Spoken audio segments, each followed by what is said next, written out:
People they're liking us like into the future. We haven't even arrived there yet, and they're already like, "You guys are awesome."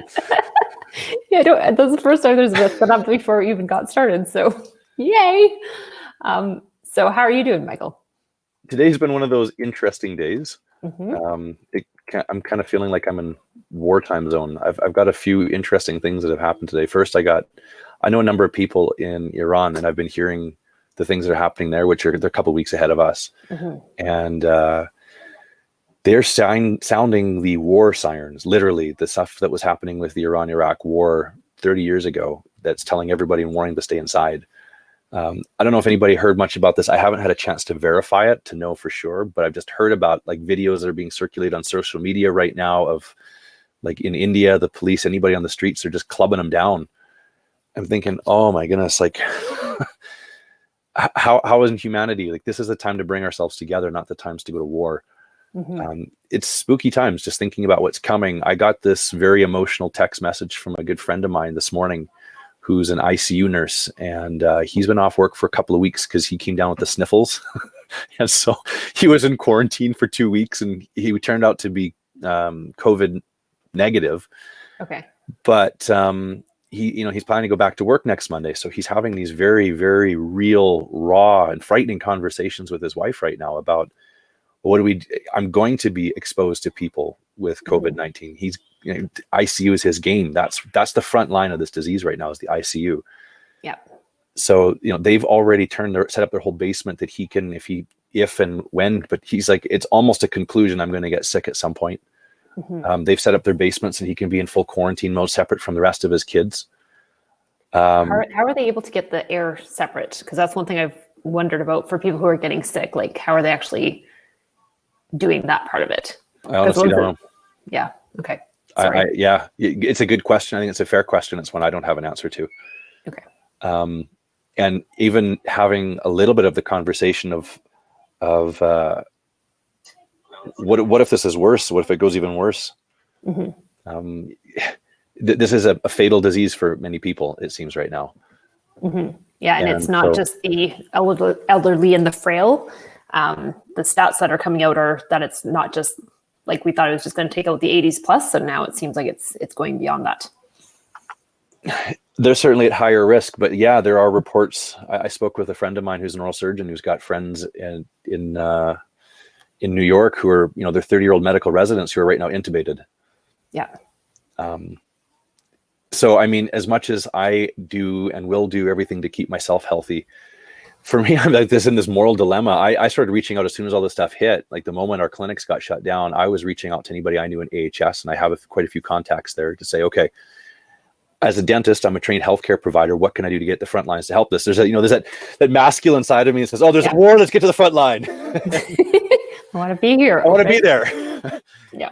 And I think that's a good response, and that's a normal and healthy response, because it's part of the side of me says, I want to do something to help. I want to make sure that I'm doing what I can. Yeah. But at the same time, I'm a single parent.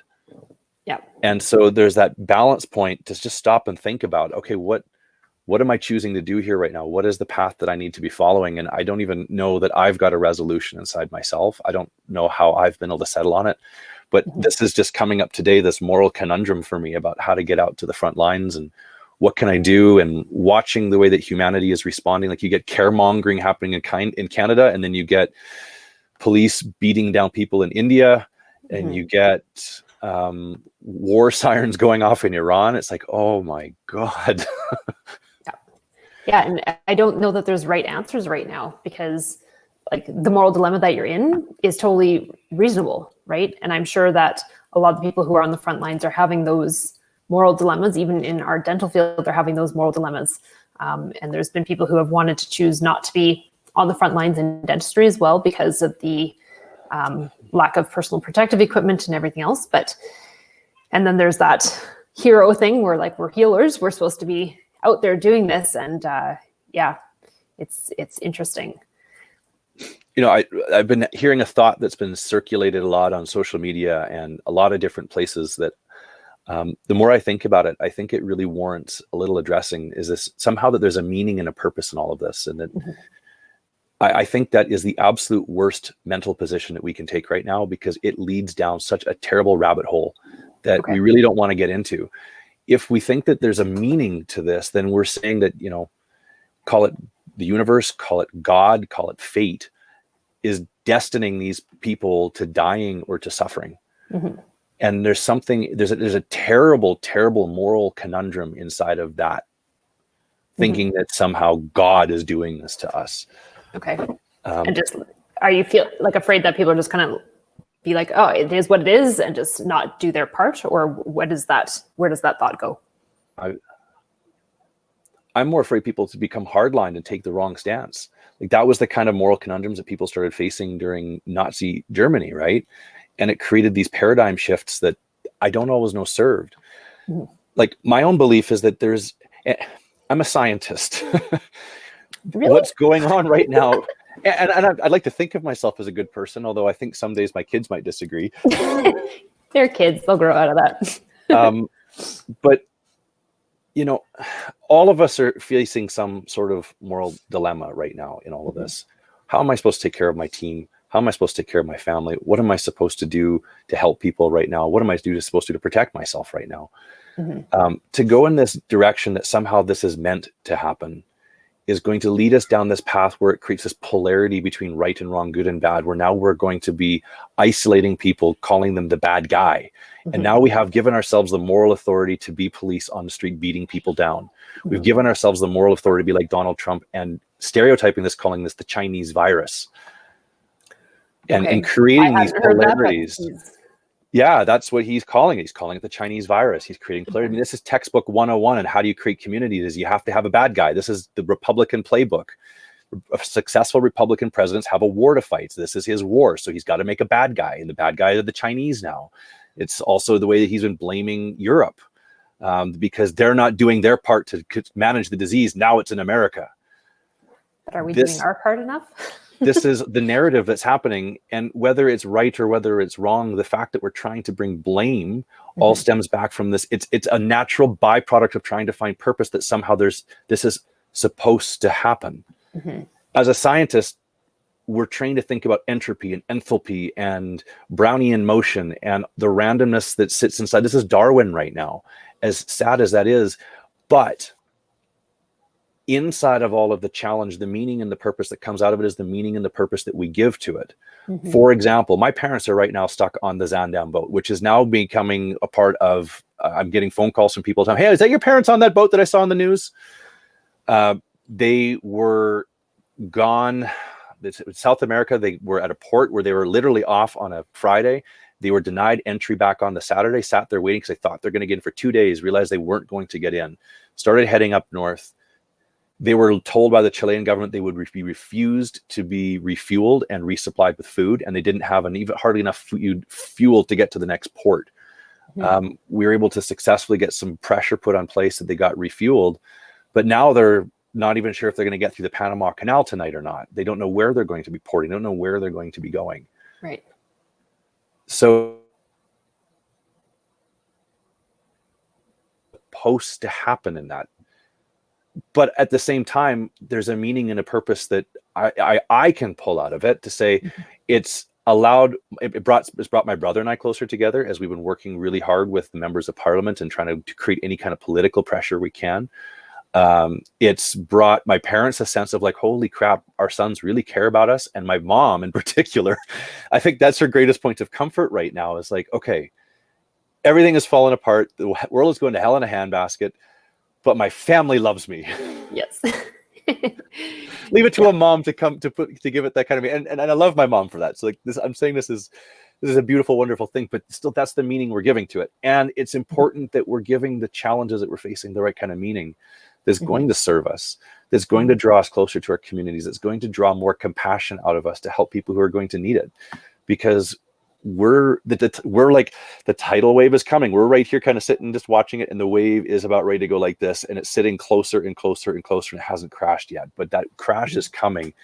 When you see the pictures in social media of the Prime Minister of Italy crying because now their death count is up to about 1,000 a day. Wow. Yeah. I feel just looking at like what has happened in the other countries, I still feel like we're being a bit cavalier in North America about this. and how we're locking things down. And like, we don't want to have to go to martial law where they're roaming the streets telling people to stay in, but that may actually be having to come our way as well. We've seen it in Croatia, and we've seen it in other countries, right?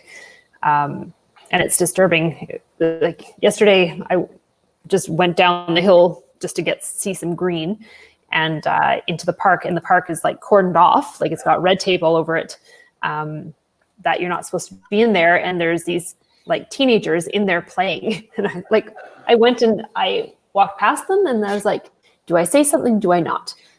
And I went back and I talked to them, and I said, like, guys, this is just, there's a reason this is closed. Like, you can be getting the virus from everything that you're touching right now. Like, there's all this plastic and wood, and they're like all over it. And I came home feeling like a mean old lady. Like, oh, darn kids. You just became that lady. I totally did. And I'm like, oh, Angela. But there was other people passing by who should have said something too, you know? Yeah. And I did feel a bit bad about it, being like the mean lady, but I also felt like maybe more of us should be doing that to help add to the social conscience on this, because people are still not really getting how serious this is. And I think that's even the scary thing too, is we don't even really know, because our sampling is so poor right now.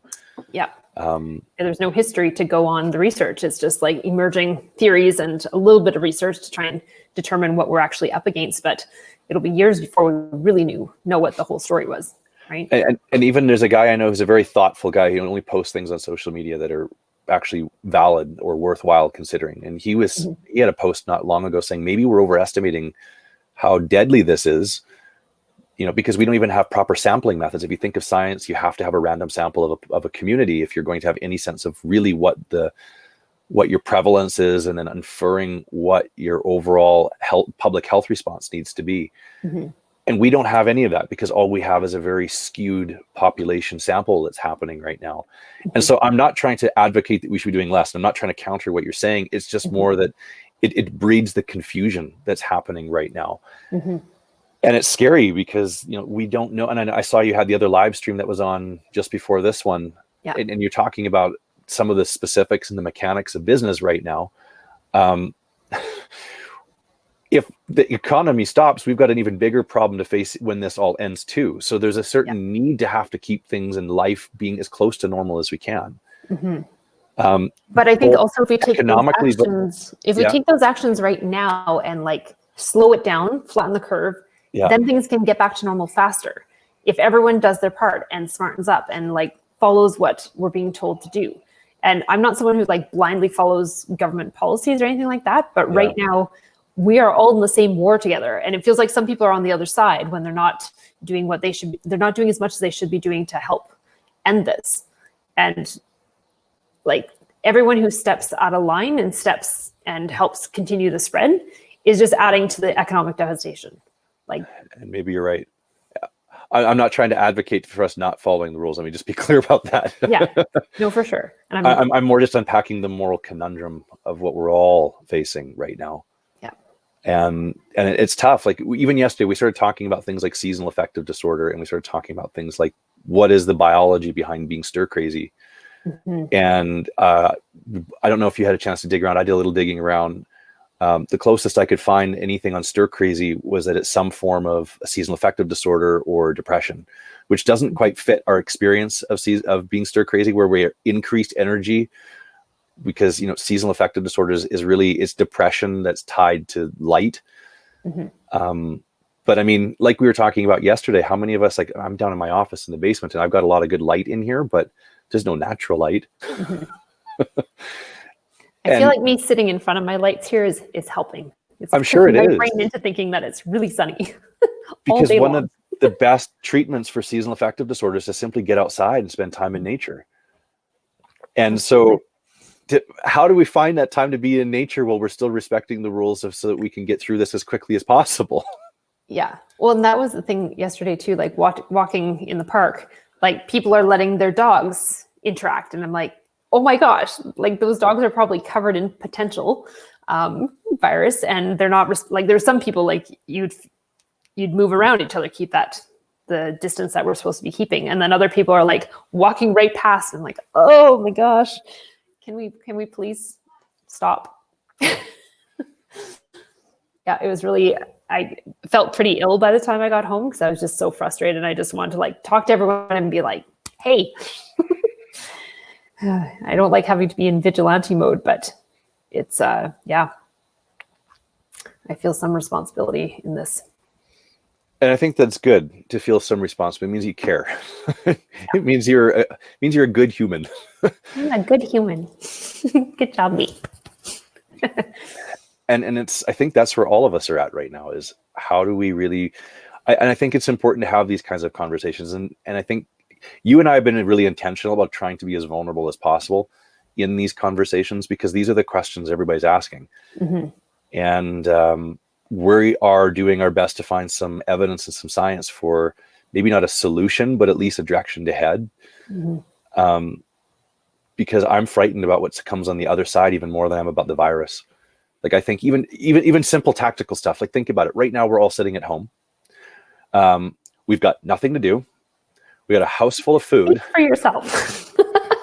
Okay, fine. Well, most of us, okay, I'm not saying me either, because I feel like I can't seem to get anything done when I'm just between chasing around my kids and trying to take care of all the financials for my business right now. But, you know, like I went and got gas today, and I'm standing in there and there's a woman's like, well, nothing to do besides sleep and nap all day. She's buying cigarettes. Oh, yeah. And there's a lot of people who are in that kind of boat.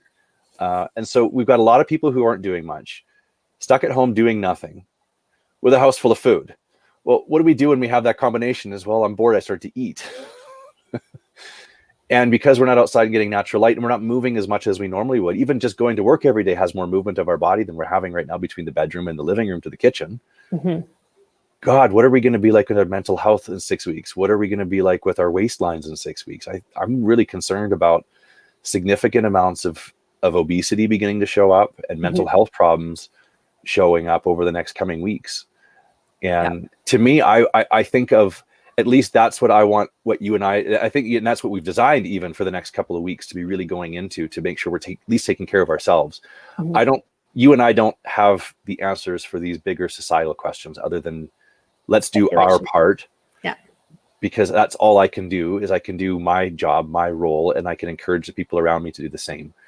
But then there's that whole other level of self-care that has to come into place of, how do I keep something resembling a normal life? How do I keep my body activated and moving around? How do I keep my mind focused and disciplined? Mm-hmm.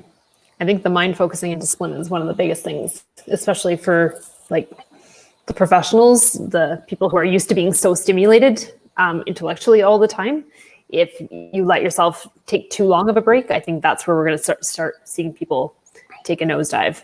Yep. Especially when all of the things that are right in front of us to think about are, what am I going to do about my business? What am I going to do to pay payroll when everything comes back? Will the patient still be there? Mm-hmm. Could I get sick? How many of my team members are going to be sick? Mm-hmm. How am I going to pay my loan payments? So when we have nothing to think about, we don't have people to take out and be heroes and care for. Where do our minds go? Oh, all of the out of control. You went funny again there. So go back to where will our minds go? So if we have all of these problems that are happening around us, did you hear all of the different potential problems in front of us? No, it went down. Okay.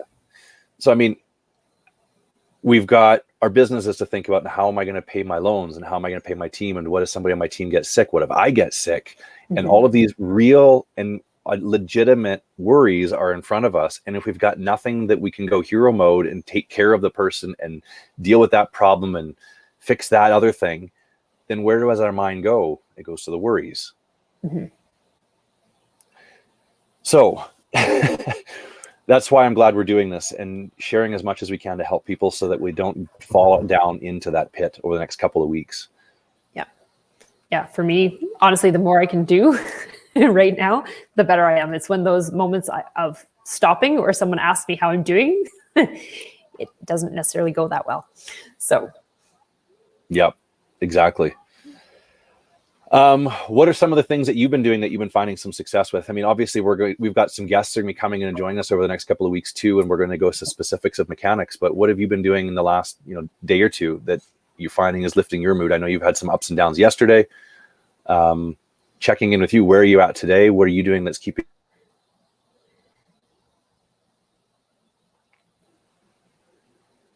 So, well, I ordered a bicycle on Amazon. So I have the exercise. Like I find when I'm stressed out, me trying to like dance or practice dance is not helpful because I'm just like, I can't get myself into my body.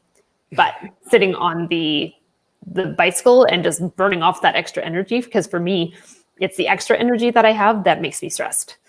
It's not when I'm like tuckered out that I do well. It's when I have that extra energy. So for me to be able to sleep at night, I have to go and burn that extra energy off before I can go and sleep. And then doing a sauna at the end of it, and like I'm watching Netflix while I'm on the sauna, but it allows my brain to just like imagine stuff and all that. So I find that's actually really helpful. During the day, there's my team and I have so much work to do, so that's helping a lot. And then having lots of different conversations, doing lots of different broadcasts, that's making me feel like I'm helping at least do that. Yeah.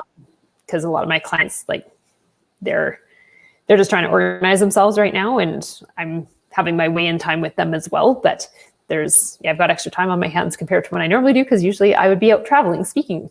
And so that would be keeping me busy. But right now there's extra time to provide extra help. So it's good. When you talked about like sitting in the sauna and imagining things, I mean, you go into as much detail as you want, but what are you allowing which direction are you having and allowing your mind to go and wander? It's more, I just like, if I'm watching Netflix, I'm watching The Blacklist right now. And the story is so like, there's so much nuance to it. So it's just letting myself actually like not think about anything else and just be observing the artistry of how they've actually created that story is what artistry in general just gets me. So trying to notice like how they've designed things, how they like make the speakers work, how they layer the story and all that stuff is where I let my mind dive into. Okay. Because I think there's something good to be paying attention there, is that when our mind starts to get all caught up in things, to find something that not necessarily even a distraction, but something new for our mind to chew on, because making the mind go quiet is an impossible task. Yeah. It's our minds are like these little 3-year-olds, right? When you're in a store, and we've all seen it, that the poor mom who's just trying to get her groceries done and their kid won't stop screaming for something. Yeah. Does the yelling ever help get the 3-year-old to be quiet? It worked with me as a kid because I was terrified of my parents, but for most kids, it's not. Kind of white noise, right? Yeah, most of the time it amplifies it. It reinforces it and it becomes worse. And from personal experience, the best way to get the angry 3-year-old to be quiet is to ignore them. Yeah. Or find something new for them to distract them to go in a new direction. Yeah. And then they completely forget about the thing that they were all like was the end of the world if they didn't get it now. But if we could get them onto some new thought, then it begins to shift gears. Yeah. That's funny because I've been thinking about like the poor parents out there having to create novel situations for their kids to stay entertained. So I think there's going to be a lot of masterful parents out there at like dangling this little distraction over here to get their kid to refocus and whatnot. And it's before it used to be spaced out because it'd be like morning and evening. And now it's like all day long. You got to keep your kiddos on track. So it's it's a different, I feel for parents out there. Like I'm kind of getting lonely being home by myself for so long.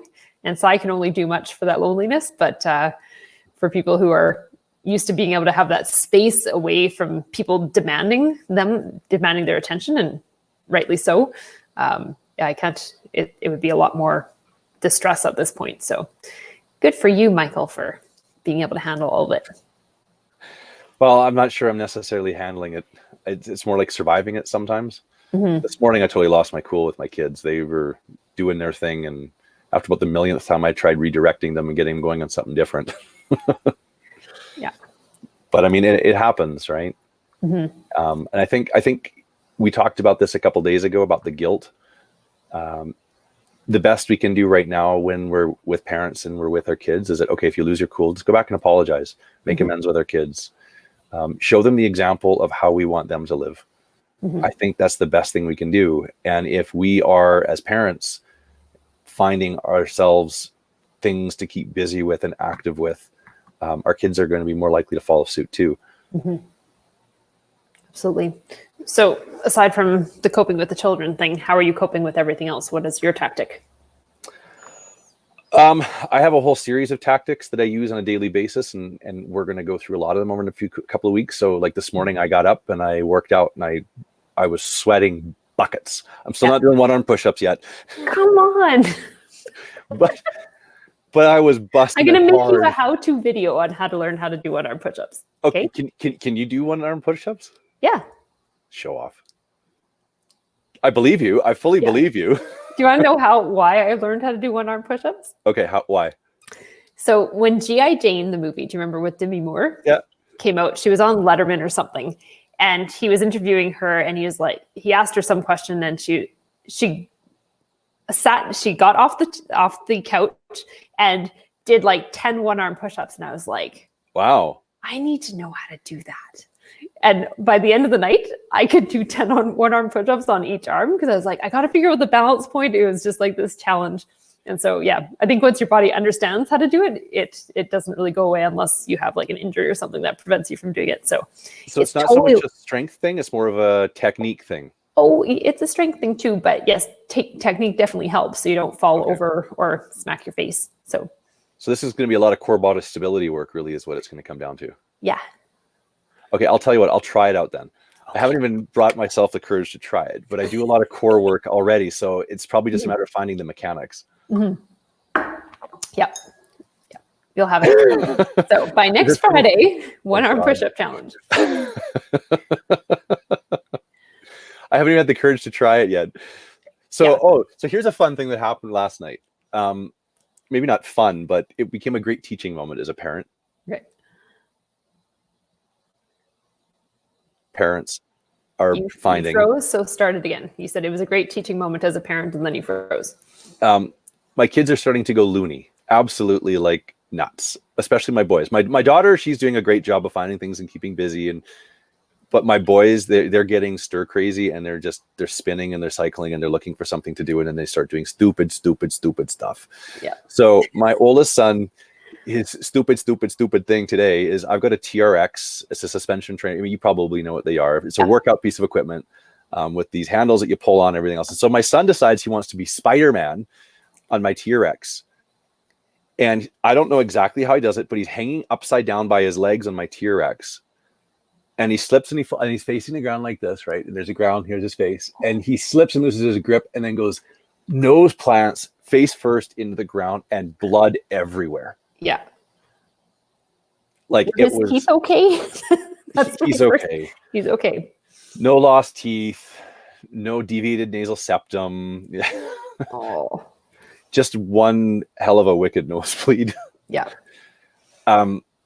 So the teaching moment I had with my boys last night was to really start going, okay, guys, your dad is a crazy maniac too. I was the guy I'm like, the way I ride motorcycles, the way I go skiing, like I'm a backcountry extreme. I take the cliffs, like the Warren Miller kind of stuff. That's pretty much where I was at one point in time. Mm-hmm. And so my kids are first of all like, wow, our dad's so cool. But the second thing that comes in there is like, okay, son, you need to make sure that taking risks is okay, but unacceptable risks is a problem. Yeah. And we want to keep you alive. Yeah, we want to keep you alive. Was it a lot of fun? And so my kids even know that the rules that we have at our house, as much as they can sometimes feel restrictive, are really about how do we have the most amount of fun possible. So when I say, let's find another way to spend, I keep sending you outside. Mm-hmm. I could just simply ask, was it a lot of fun when you smashed your face in the ground and had blood everywhere? He's like, yeah, no, Dad, no, it wasn't. It's like, right. So the reason for the rules is so we could all have fun. You didn't have much fun when you didn't follow the rules. Yeah. And my kids are your good kids. They just have energy. So yeah, I don't hesitate to throw them outside. It's a good thing. Yes. Yeah. The outside thing, when I watch kids outside versus inside, like they do way more interesting things when they're outside than when they're stuck inside in the same thing. Even if they're going out just into their backyard that they do all the time, they find it seems to stimulate a different part of them. Yeah, it seems to. I think there's something about just being outside and exploring and the sunshine and the vitamin D and what we know that sunshine does for the mood. And this is a whole circadian rhythm thing that we'll go into further in the future. Yeah. We do need to be intentional and disciplined about creating rhythms to our life in a very otherwise disturbed and convoluted and uncertain time. Mm-hmm.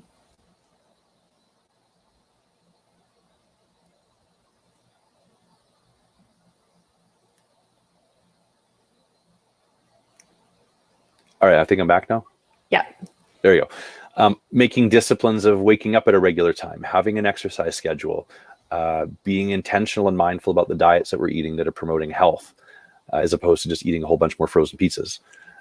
Which, have you been to a grocery store at all in the last week? No, I've had to order from spud.ca, and I gotta say my diet has been so much more varied because of ordering online versus going into the grocery store.